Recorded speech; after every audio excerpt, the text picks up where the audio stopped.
کیا حاجی 5 ذوالحجہ کے سے لے کر 7 ذوالحجہ تک روزہ رکھ سکتے ہیں؟ بے شک رکھ سکتے ہیں اگر نفلی روزہ رکھ رہے ہیں، اور اگر ہدی کے بدلے رکھ رہے ہیں تو رکھ لینا ضروری ہے، رکھ سکتا نہیں ہے حاجی، بلکہ رکھ لینا ضروری ہے پہلے.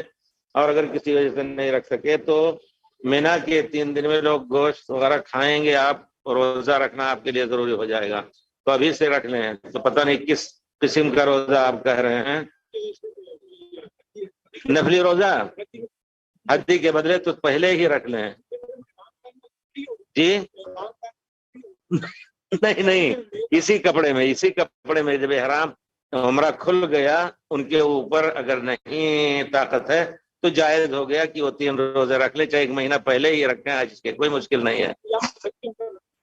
ایام حج میں صرف اگر نہیں رکھ سکتے، ابھی نہیں، آپ لوگوں نے کیا سنا بھائی، کتنی مرتبہ میں تاکید کر رہا ہوں کہ اگر حج سے پہلے نہیں رکھ سکے روزہ، تب ان کو 10 تاریخ کو نہیں بلکہ 11، 12، 13 کو مینا میں روزہ رکھنا ضروری ہے، واجب، ورنہ دم دینا پڑے گا. اور اگر جب بھی آدمی شوال میں آپ عمرہ کرنے کے لیے آ سکتے ہیں، شوال میں آئے، حج کا تمتع کا عمرہ کیا، اس وقت آپ کے اندازے میں ہو گیا کہ ہم قربانی کا پیسہ پائیں گے یا نہیں پائیں گے، اسی وقت آپ کے لیے جائز ہو گیا کہ آپ 3 روزے رکھیں ضرور، نہیں تو کم سے کم ذوالحجہ کے مہینے میں.